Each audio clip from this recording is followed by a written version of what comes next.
እንኳን ለጌታችን ለመድኃኒታችን ለኢየሱስ ክርስቶስ የልደት በዓል በሰላም በጤና በደስታ አደረሳችሁ።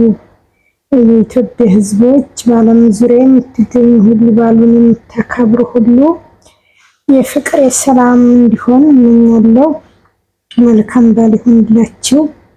እንግዲህ እኔ በመጠኑ እንደዚህ ከማዳም ኩሽና ሁኜ በዚህ በትንሹ መስባለች እንዳይቀር ለሽታው ማለት ነው። ለሽታ የባሉ ሽታ እንትን እንዳይል በዚህ መልኩ እያከበርኩት እገኛለሁ። እናንተስ እንዴት አሳልፋችሁ አመት በዓሉን እንዴት አከበራችሁ?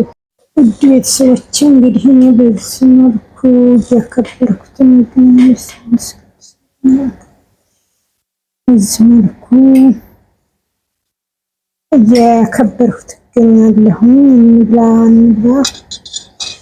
እንብላ በስመ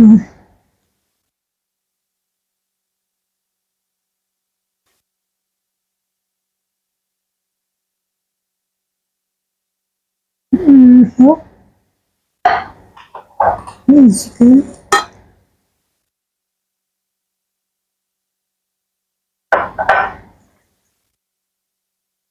በዚህ መልኩ እንግዲህ